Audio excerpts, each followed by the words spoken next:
साथी माननीय सदस्य गौरव गोगोई जी के से सहमत हूं। बहुत सारे महत्वपूर्ण उन्होंने बिंदु उठाए और अध्यक्ष महोदय,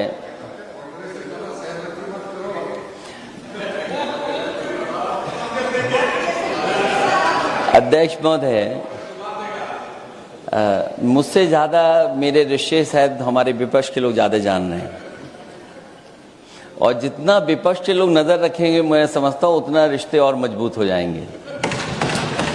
अध्यक्ष महोदय, मैं आंदोलन को बहुत दूर से देख रहा था और उस आंदोलन में जो जीत के बाद नारा लगा, एक नारा लगा अध्यक्ष महोदय, सरकार के खिलाफ नारा लगा कि सरकार को ये अहंकार था कि सरकार झुकती नहीं है, लेकिन उन्हीं नई पीढ़ी के लोगों ने ये वो नारा दिया कि झुकाने वाला चाहिए, सरकार भी झुकती है और सरकारों को झुकाना भी नौजवानों को आता है। सरकार झुकी और स्वीकार किया उन्होंने। जो करोड़ों नौजवान जो मांग कर रहे थे कि सबसे पहले जो मंत्री जी हैं वो इस्तीफा दें, और बिंदु दूसरे अलग हैं जो हम लोगों को जानकारी में मिल रहा है। अध्यक्ष महोदय, सरकार हर विषय पे स्वीकार किया है, लेकिन पता नहीं अध्यक्ष महोदय ये बात समझ में नहीं आ रही है कि सदन में उन आश्वासनों को क्यों नहीं रख रही है सरकार जो सहमति बनी है। और उसके बाद अध्यक्ष महोदय, हम लोगों ने देखा कि जब मंत्री जी लौटे हैं, मंत्री नहीं रहे, उसके बाद सदन के बाहर उनका स्वागत किया गया। अध्यक्ष महोदय, जो स्वागत हुआ उसके लिए हमें कोई शिकायत नहीं है, लेकिन माननीय सदस्यों को कितनी बड़ी राहत मिली होगी, कितने बड़े संकट से बचाया उन्होंने। एक प्रधान जी को हटा करके प्रधानमंत्री बचा लिया आपने। और ऐसा अध्यक्ष महोदय आंदोलन किसी ने नहीं देखा जिस आंदोलन में नई पीढ़ी के लोग, कम उम्र के लोग निकल करके आ गए और जो नारे दिए गए। ये सरकार पिछले कई वर्षों से नकारात्मक प्रचार पर टिकी हुई थी, नकारात्मक राजनीति करती थी और न जाने कितने हजार करोड़ रुपए खर्च किए होंगे सरकार ने नकारात्मक राजनीति के लिए। लेकिन नई पीढ़ी को मैं बधाई देना चाहता हूं, उनके मनोबल को और उनकी एकता को, और जिस तरीके से उन्होंने प्रचार किया, अंततः सरकार को झुकना पड़ गया। भाजपा वचन नहीं देती, जुमला देती है। तो मुझे उम्मीद है कि सभी युवा नौजवानों का जो मांग की है उन्होंने, उन सभी मांगों को सरकार स्वीकार करेगी। और सरकार ये भी स्वीकार कर लिया होगा कि कोई दल मजाक में बना तो कितनी बड़ा दल बन गया। जो कोई चीज मजाक से शुरू हुई वो कितना सीरियस हो गई, और इतना सीरियस हुई कि हमारी सरकार लोकतांत्रिक हो गई कि जो उनको धरने पे बैठने दिया। सरकार लोकतांत्रिक थी कि उन्हें धरने पर बैठने दिया। हमने वो भी समय देखा है कि जहां पर धरने पर नहीं बैठने दिया, वर्षों वर्ष लोग बैठे रहे धरने पर, उनकी सुनी नहीं गई। इसी दिल्ली को घेरा था किसानों ने, और सरकार को लगा कि चुनाव आ गया तो सरकार ने तीनों काले कानून वापस ले लिए। जब सरकार घबरा जाती है, डर जाती है, तो सरकार स्वीकार कर लेती है। इसीलिए वो नारा मुझे अक्सर याद आता है कि झुकाने वाला चाहिए, सरकार भी झुकती है। जो विषय लाया गया है कि prevention of unlawful means act, सरकार को कम से कम ये बताना चाहिए था कि 2024 में जब ये लेकर के आए थे तो आज 2026 में कैसे पेपर लीक हो। और केवल गिनती के 1-2 पेपर लीक नहीं हुए हैं, ये ऐसा आंदोलन रहा जिसमें माँ बाप और नई पीढ़ी के लोग सब जुड़ गए। अगर हम ये माने कि 20 लाख बच्चों ने परीक्षा लिखी थी और उनके घर परिवार के सदस्यों को हम इसमें जोड़ दें, दादा दादी, माँ बाप और परिवार का कोई सदस्य, तो 5 लोग प्रभावित थे। और 5 गुना 20, 1 करोड़ लोग नाराज हुए सरकार से। और अक्सर हम पॉलिटिकल लोग हैं, हम लोग जानते हैं जब कभी आंदोलन करते हैं तो कितनी तैयारी करानी पड़ती है, गाड़ियों का इंतजाम, खाने का इंतजाम और इंतजाम। लेकिन ये पहला आंदोलन देखा कि जिसमें माँ बाप भी जुड़ गए और कहा कि जाओ बच्चों आंदोलन करो, हम आपके साथ हैं। ये पहला आंदोलन ऐसा देखने को मिला है। और केवल दिल्ली में नहीं हुआ ये, केवल दिल्ली में नहीं हुआ ये। अगर ये बात गलत है, अगर ये बात अध्यक्ष महोदय गलत लग रही है, तो देश के होम मिनिस्टर साहब को ले आइए, वो सब एक्सप्लेन कर देंगे।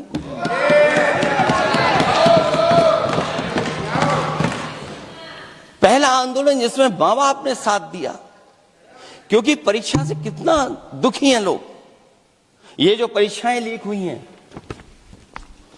कई महीनों पहले ये किताब बना दी थी। और अध्यक्ष महोदय, जो लोग चढ़ावा चोरी नहीं बचा पाए,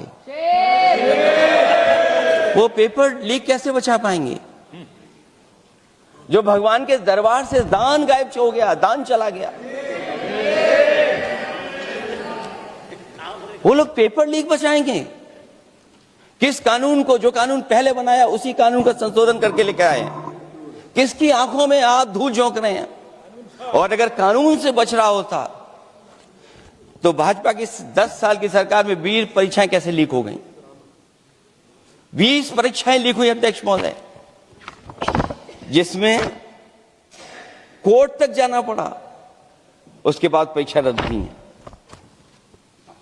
दरोगा भर्ती का पेपर लीक हो गया, जूनियर इंजीनियरिंग के भर्ती का पेपर लीक हो गया, ग्राम विकास पंचायत अधिकारी का पर्चा लीक हो गया, नलकूप चालक भर्ती का, यूपी टीईटी का परीक्षा लीक हुआ।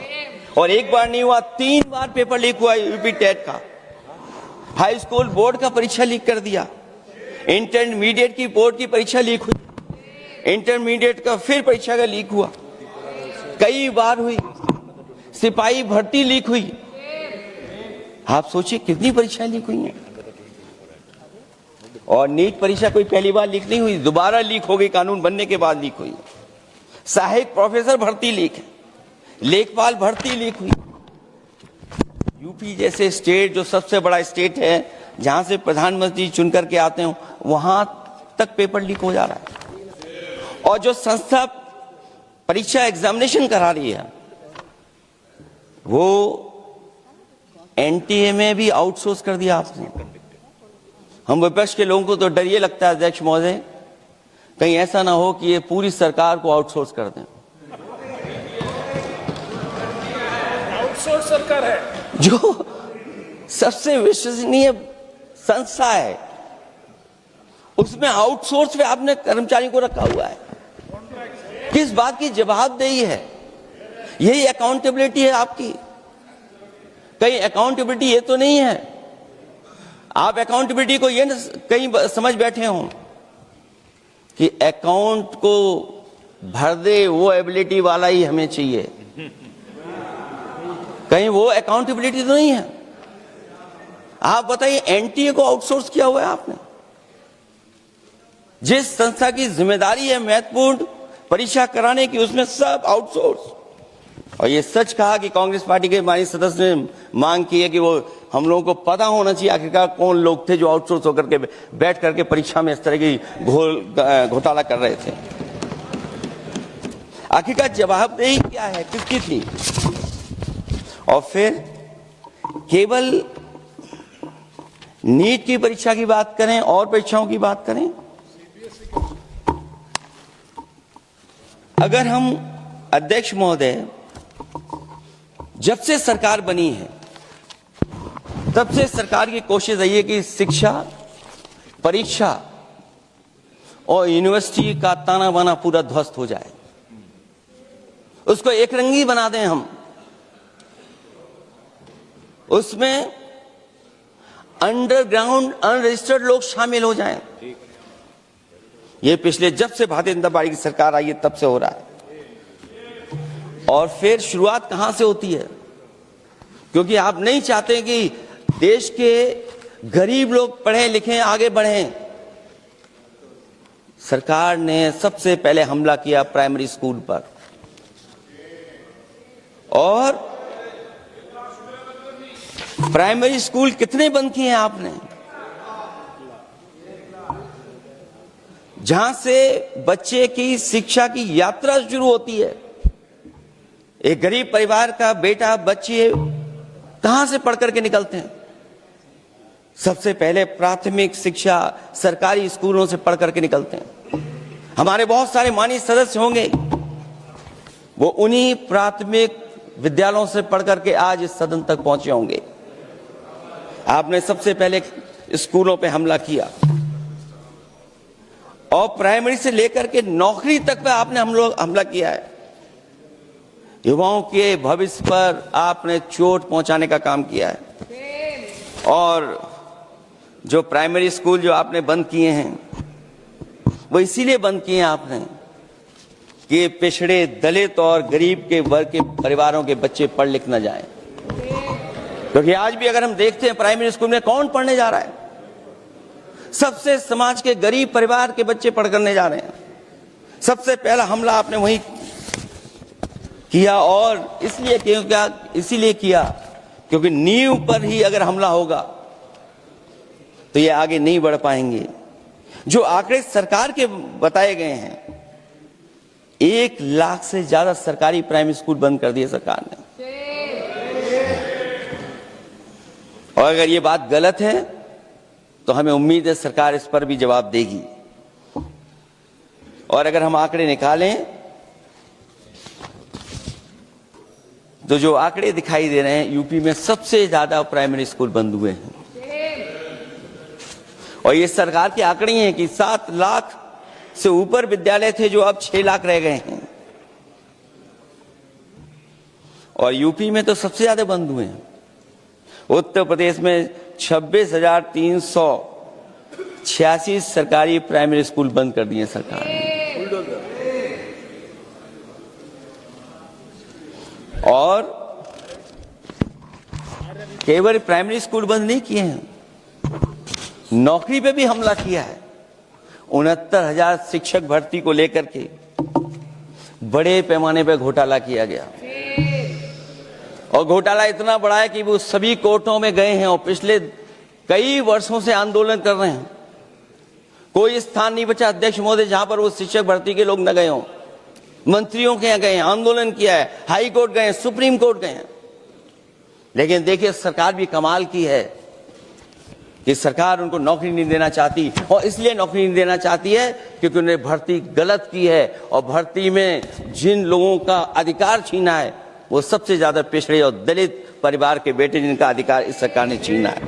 और ये अगर बात नहीं ठीक है तो हमें उम्मीद है कि सरकार इसका भी जवाब देगी। माध्यमिक स्कूलों को भी बंद किया जा रहा है और बड़े पैमाने पे स्कूल बंद हुए हैं। और जो बोर्ड की परीक्षाएं लीक हुई हैं, पूरे देश में बड़े पैमाने पर बोर्ड परीक्षाओं के पेपर लीक किए गए हैं। अध्यक्ष महोदय, हम जानना चाहते हैं कि आखिरकार 10वीं और 12वीं के पेपर लीक क्यों हो रहे हैं? 10वीं और 12वीं के पेपर लीक क्यों हो रहे हैं? इसके लिए अगर कोई सरकार के पास जवाब हो तो बताएं।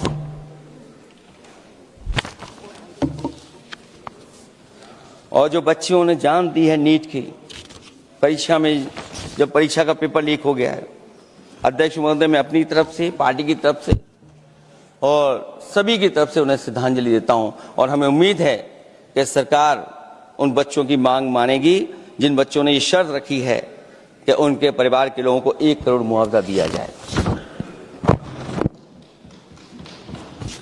जब उच्च शिक्षा में जिस तरीके से भर्ती हो रही है, अध्यक्ष महोदय, जो उच्च शिक्षा की भर्ती है उसमें जो अपॉइंटमेंट हो रहे हैं उनके बारे में तो क्या चर्चा करें। कि जब संस्था पे सबसे ऊपर बैठा व्यक्ति ही अन्याय करेगा तो पूरी संस्था में अन्याय होगा। जब से ये सरकार आई है, जो बड़ी बड़ी संस्थाएं हैं, उन सब संस्थाओं में एक रंगी लोगों को बैठा करके उन संस्थाओं को ध्वस्त करने का काम कर रहे हैं। और न केवल उन संस्थाओं को खराब कर रहे हैं, बल्कि अध्यक्ष महोदय, उत्तर प्रदेश में एक स्वतंत्र सेनानी, उनके नाम पर यूनिवर्सिटी बनी, मौलाना जौहर यूनिवर्सिटी। यूनिवर्सिटी बनकर के तैयार हो गई। इन्होंने कोई सरकारी यूनिवर्सिटी नहीं बनाई, और अगर कोई प्राइवेट यूनिवर्सिटी बन भी गई है तो उसको भी हथौड़ा लेकर के तोड़ने की तैयारी कर रहे हैं ये लोग। ये नफरत की राजनीति कहां लेकर के पहुंचा देगी। और जब से बीजेपी की सरकार आई है, तब से नफरत की राजनीति और दूसरे लोगों के साथ किस तरह का व्यवहार हो रहा है, उन्हें कहीं भी न्याय तक नहीं दिला पाई सरकार।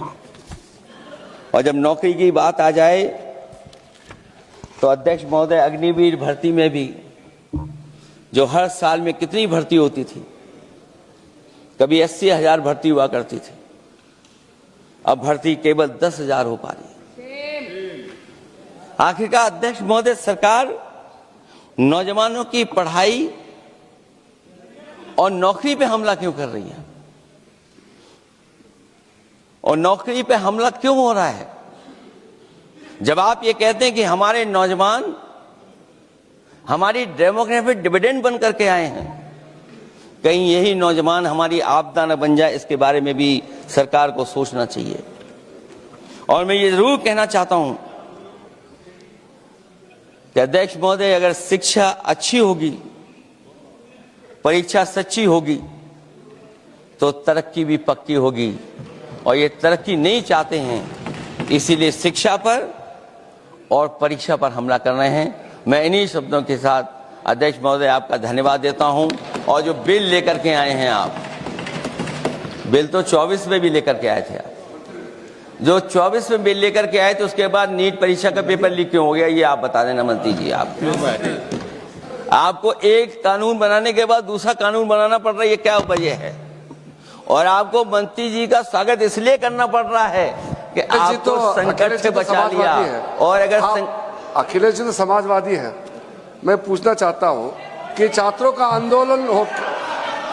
आंदोलन के बाद सरकार उनका बात सुन के पार्लियामेंट में बिल लेके आता है, ये अच्छा है? या जो आंदोलन होता है तो उसको कुचलने के लिए देश में इमरजेंसी लगा देता है, वो अच्छा? आप बता दीजिए।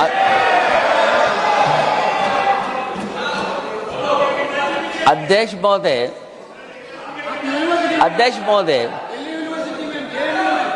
महोदय, मैं इमरजेंसी को तो नहीं देखा हूं, लेकिन इमरजेंसी में क्या क्या हुआ है वो अभी दिल्ली की राजधानी में भी देखने को मिल गया है। आंसू के गैस के गोले और लकड़ी में लगा हुआ कुछ कील का और कांटे की चीजें, उस समय करंट नहीं लगाया जाता था, इस बार करंट लगाया गया। तो ये इमरजेंसी के बराबर ही हुआ है हमला, कम नहीं है। इमरजेंसी से कम अन्याय नहीं कर रहे हैं आप लोग। और याद करिए अध्यक्ष महोदय, अगर इमरजेंसी इन्हें याद आ गई है, अगर इमरजेंसी अध्यक्ष महोदय इन्हें याद आ गई है, तो इमरजेंसी के बाद भी परिवर्तन हुआ था, और हमें भरोसा है कि इसके बाद भी परिवर्तन होगा। और अध्यक्ष महोदय, मैं आखिरी में कहना चाहता हूं, कानून से नहीं, नियत साफ होगी तब नीट का परीक्षा साफ होगी। सवाल कानून का नहीं है, आपकी नियत साफ नहीं है। और जिस समय आपकी नियत साफ होगी तो परीक्षा भी साफ हो जाएगी। और हमारे साथी जो कुछ और बातें उठा रहे हैं, आज मौका नहीं है, लेकिन आपको भगवान भी माफ नहीं करेंगे, क्योंकि आप चढ़ावा चोरी में शामिल हुए हैं।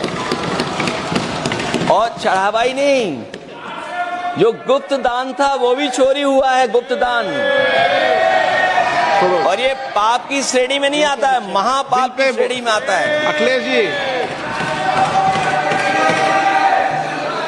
अखिलेश जी बिल पे और अध्यक्ष महोदय, आखिरी में मैं इतना ही कहना चाहता हूं, शिक्षा की रक्षा के लिए जो आंदोलन हुआ है वो हमेशा आंदोलन जीतेंगे। बहुत बहुत धन्यवाद, बहुत बहुत आभार प्रकट करता हूं आपका। श्री अभिषेक बनर्जी।